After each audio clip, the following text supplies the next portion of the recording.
What? Know ye not that your body is a temple of the Holy Ghost, which is in you, which ye have of God, and ye are not your own? When we think of words like that, brothers and sisters,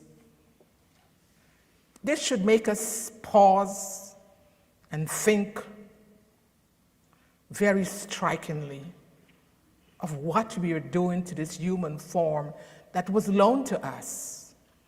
And with our actions and our thoughts, our words and our actions, others who is not privileged to have the education that we get every month. Somebody standing here trying to tell you something about health and temperance. I take temperance very seriously. Why? Because I've learned the hard way. If you're not temperate, you would suffer. I'm going to read a strong from Gospel Workers by Ellen G. White, chapter 23, these words. Workers for God should as surely feel they are not their own as if the very stamp and seal of identification were placed upon their person. They are to be sprinkled with the blood of Christ's sacrifice, and in the spirit of the entire consecration, they should resolve that by the grace of Christ, they will be a living sacrifice. Ask yourself the question, are you a living sacrifice for Christ? But a few of us regard the salvation of sinners in light in which it is viewed by the heavenly universe as a plan devised from eternity in the mind of God, only God. How few of us are heart to heart with the Redeemer in this solemn closing work. There is a scarcity of size of the compassion that there should be for our souls unsaved. There are so many to be warned, and yet how few sympathize with God sufficiently to be anything or nothing if only they can see souls won to Christ. In our actions, in our dealings, we are always teaching. People are looking at us, they're listening to us, and there certain thoughts is coming to their mind. Just remember, we are all co-workers with Christ. We want to get to heaven. We are striving to get to heaven. But that's not our only job. Our job is going to be to enlighten others. We are trying to copy the characteristics of Christ, to be like Christ. And when others see our character, see him in us, they will want to know Christ. And that's our mission. You know, when I decided to use this particular topic, I love food. We all love food. I love plants. I love spices.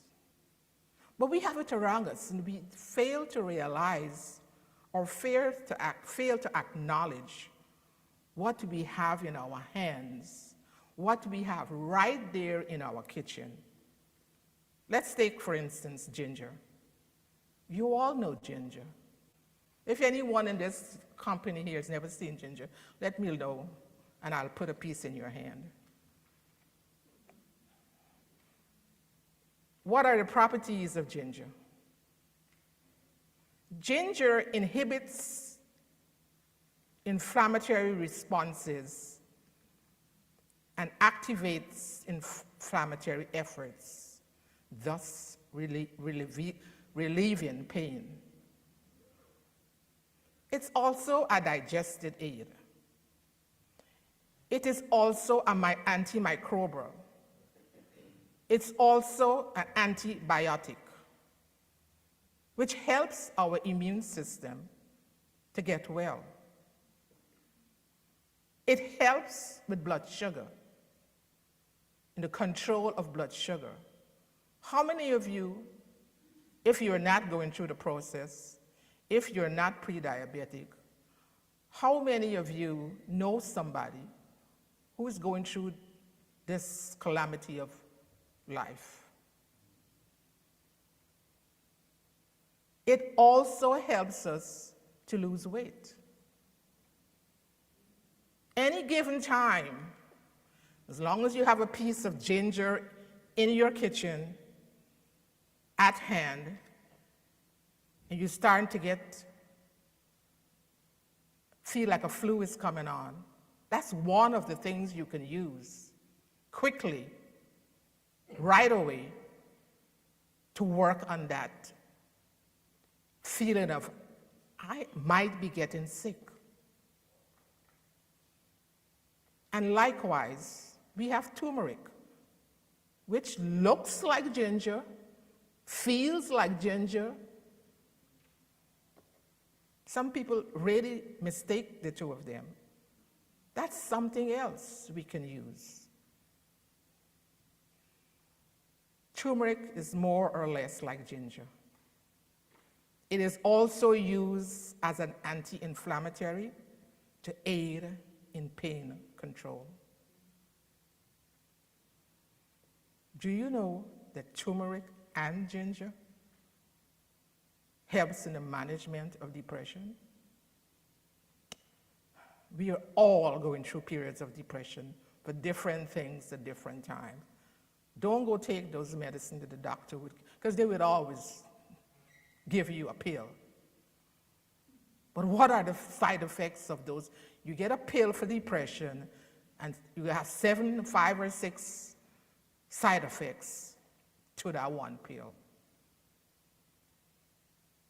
And do you know turmeric and ginger helps you to fight cancer? I should know. I've been going through it the last 24 years. And I'm going to use everything I use to keep that ugly attacker out of my system. But you, as health and temperance students or teachers, you have to be consistent. You all know I love my teas. Quite unlike Sister Paula Peters, there's always a piece of ginger in my tea.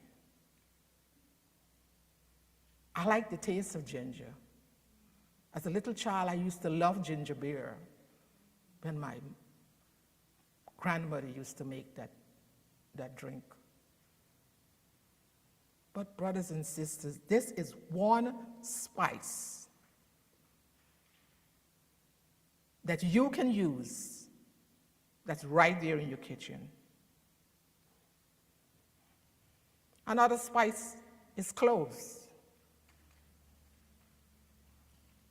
Cloves, this funny little brown stuff, is a flower. This spice is a powerhouse, or has a powerhouse of benefits. It has eugenol, which has all of these functions. Again, here we go to antiviral, antimicrobial, antiseptic, and analgesic. You know, if you have a toothache in your house and you have nothing else, if you have some clove and chew on a couple of cloves, it will numb that toothache. It really would. If you make some clove tea at nights, a nice warm cup of clove tea, it would help you to get a very good sleep. Brothers and sisters, let's use the little insignificant things that we college students don't think much of, but our parents and grandparents used it all the time. All the time.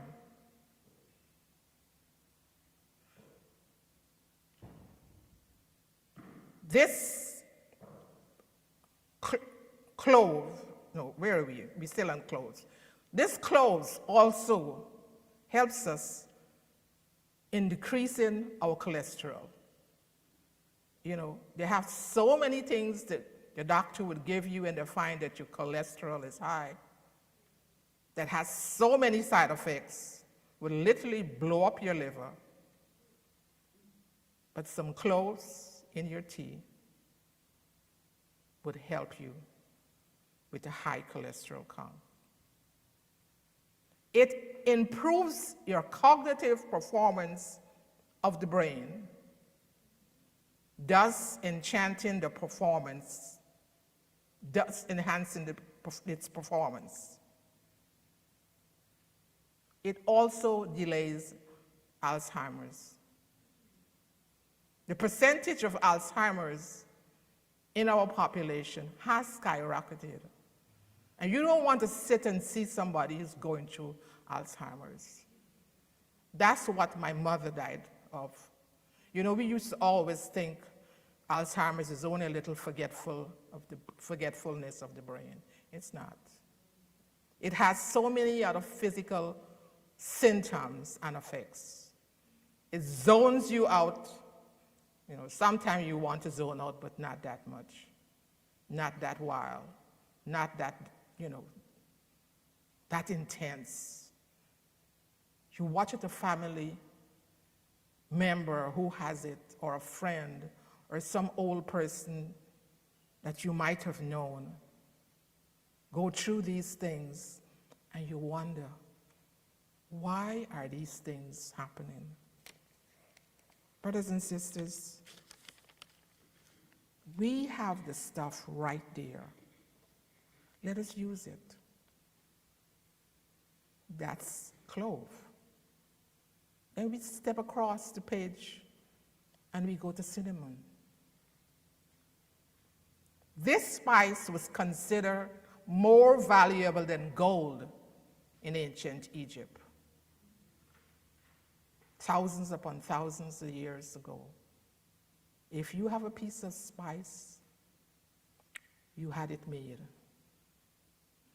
And just be careful with the different kind, because there's always something else they would stick in your hand, because it's easier. It's easier to find. Try and get the Ceylon spice. It's better. And you can look at a piece of spice all the time. And if you know it, and that's why we have to practice using these things, paying attention to it, not listening to what somebody say in a lecture or a talk, but with everyday use. You see that you can feel it. You can feel the difference between the two spices. And why this spice is so good for our body is because of a property it has called eugenol. What does eugenol do? It acts as an antiseptic, so you can clean things, sterilize things with. It's an analgesic. It has anti-inflammatory properties. It's an antioxidant. That's why it's good for our cancer. And it's antimicrobial agent. This particular spice, again, can be used for toothaches. This is done by acting local and as a local analgesic and anesthetic, which relieves pain. Research has found that this spice also has cancer-fighting properties. That's why when I'm making my cancer tea, there's always a piece of cinnamon in my tea. That too relaxes you and gives you a very good sleep. Plus the aroma. The aroma of cinnamon is so relaxing.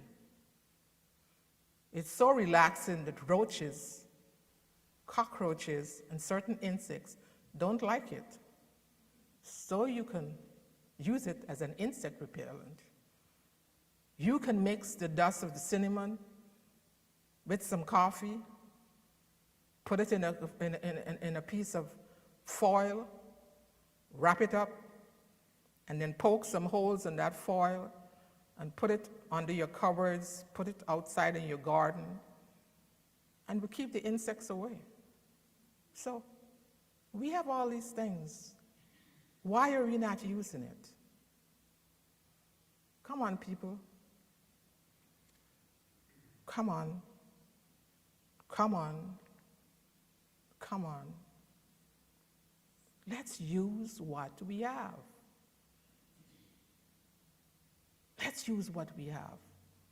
Let's use those God-given piece of, all that is, all spice, all that cinnamon is a bark from a tree.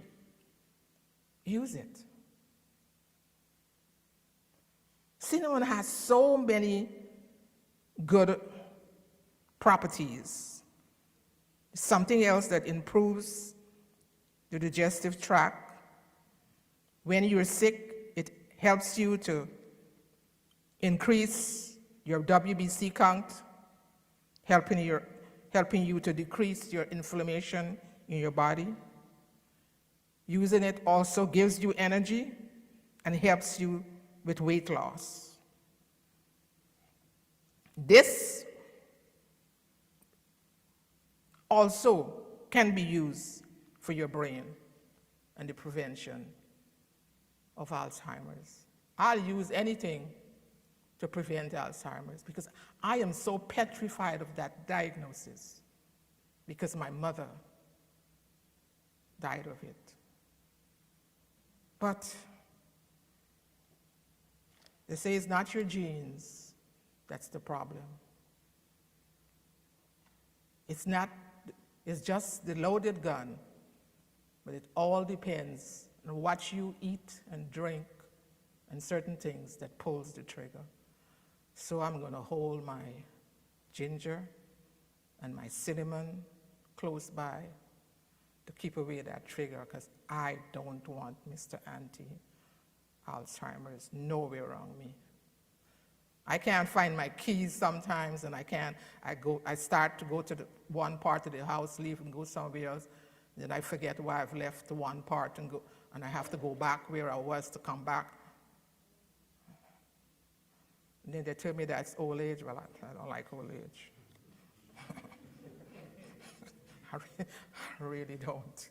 But we all have to go through it. You have a choice. You either get old or you die quick, whichever one it is. And people like me, I know I'm going to live till I reach 100. So I have to be careful. I have to use all that I have. I have to use all that I have. Let's go to onions and garlic. Onions. You cook with onions every day. You love onions. But do you know how many things onions are good for? All those antis I talked to you about, onions have in it. It's antibacterial, anti-this and anti-that. You cut it up just for taste. You put it in your salad. Brothers and sisters, anytime you feel like if you're getting the flu, you have ginger, turmeric, and some onions. You have several things to make your flu balm. Use it. Don't wait until the flu is in your system 3 and 4 days before you start doing anything.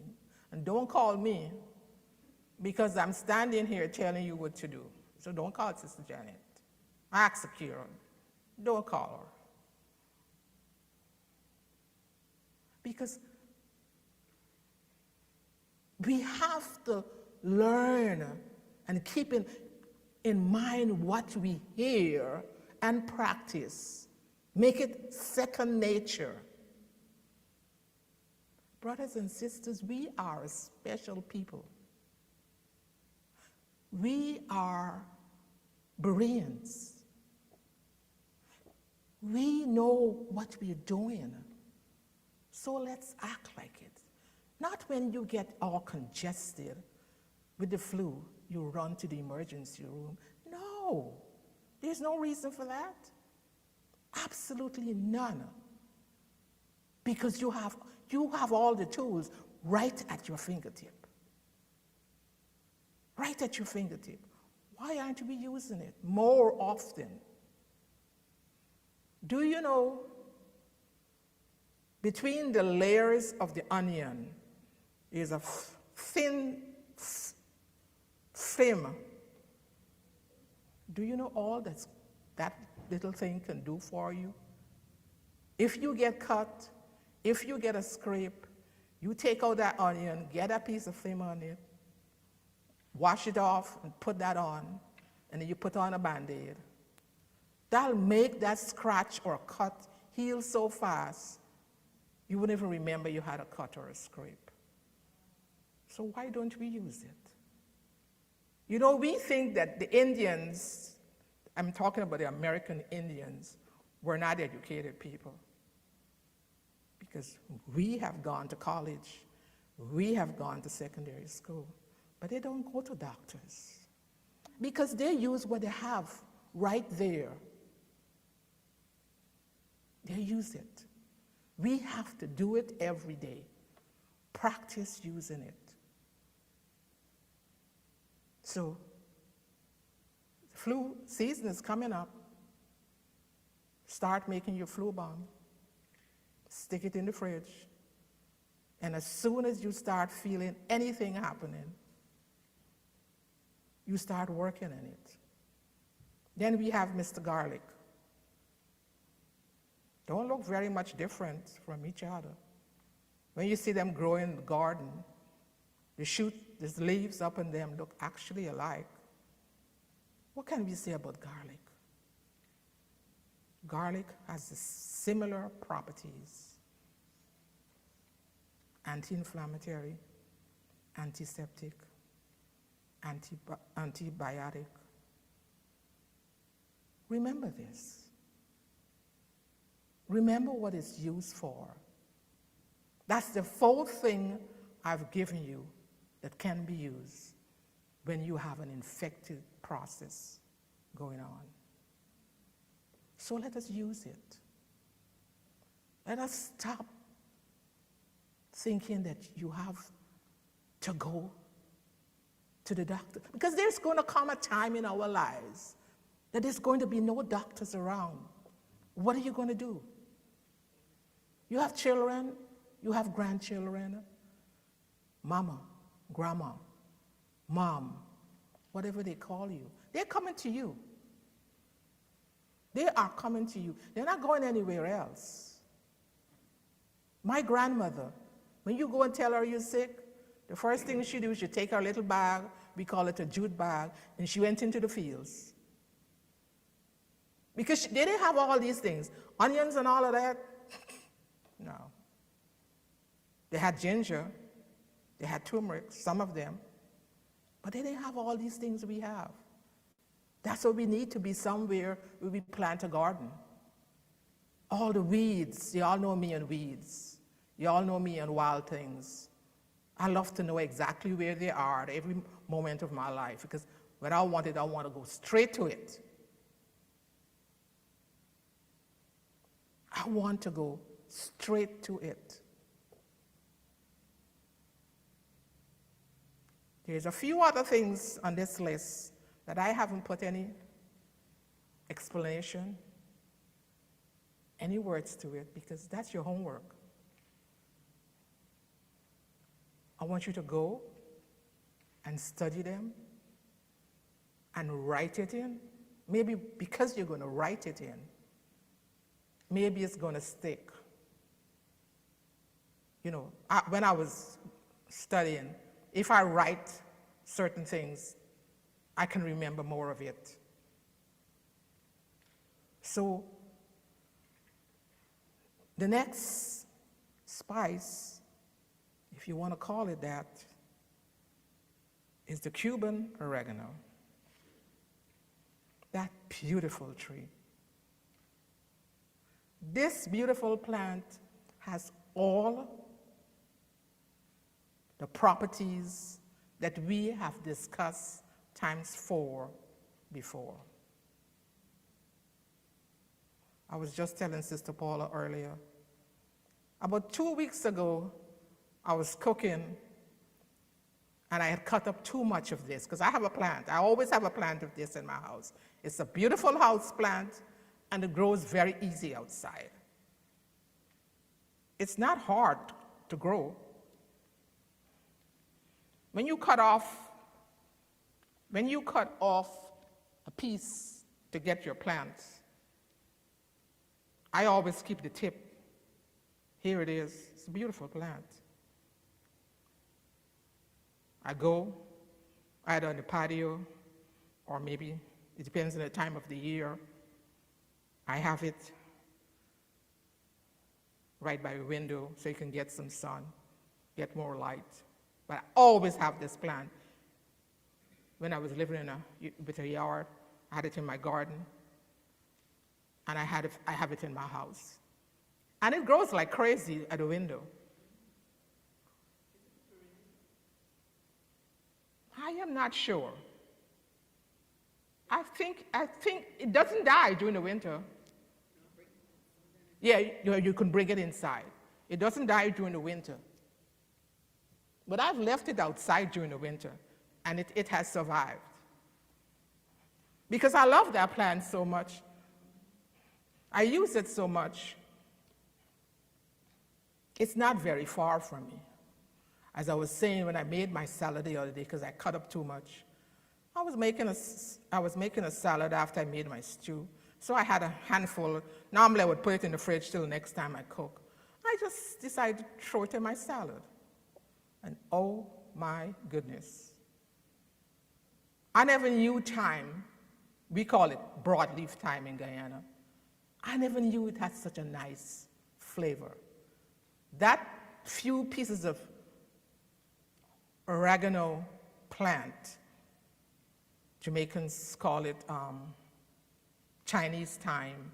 We call it broadleaf thyme. People call it different words, different names. It is so delicious.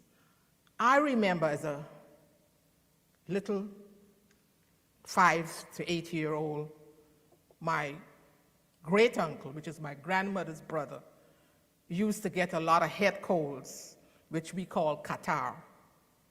And whenever he's really bothered by that head cold, he would take this same broadleaf thyme and rub it up crush it up between his fingers, and he would drop a drop of it in his nostril.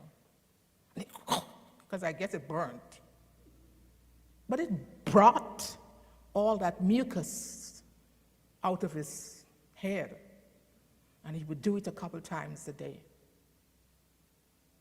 So I've always had this beautiful plant around me, and I've always used it. It's also called a coleus. If you take this plant and you compare it to the leaf of that Joseph coat tree, it looks very similar. So This is another plant we need to have very close by us. Then we have the lemons. I put the lemons up there because it's part of our flu balm. It's part of our flu balm. What do you do with lemons? You make a drink, you put it in your tea. It's my practice that every morning when I take my first cup of tea, I squeeze between half to a whole lemon juice in my tea, because that's part of my chemo treatment. I'm telling y'all, I'm not playing with this disease. It's 10,000 times stronger than most chemo drugs. Lemons, the juice of a lemon. But what do? We squeeze the lemon juice out and we leave the whole big lemon skin. Okay, can anyone tell me what's the function of the properties of the lemon skin? I don't know exactly, but I try to use it because when I make my cup of tea, it's warm tea, I put the lemon skin in my cup and draw it. These little things. As a matter of fact, when I squeeze the seed, that seed goes into hot water also, because I want every aspect of that lemon to use. Every aspect of it. So brothers and sisters, that's part of your homework. Next week when we're doing lunch, while you're eating, I will ask y'all, what did you find out about lemons and oregano, broadleaf thyme, as you write down your different answers. The other plant I have there is parsley.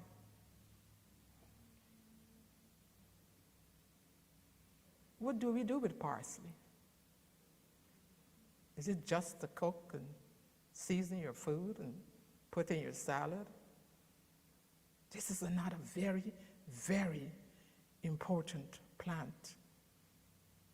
We go and pick up all the time from the grocery store and bring it in our house. So let's find out its benefits. I'm not going to tell you. I'm going to let you do some research. Go on YouTube, just put in benefits of parsley and see what comes up. And the next one is basil. There's two pictures there. There's the regular basils, and it has about 8 different varieties. And then the one at the bottom of the 2 plants is holy basil. Try and get the function, the properties, and the purposes of both of them. Both of them. And tell me what you have come up with.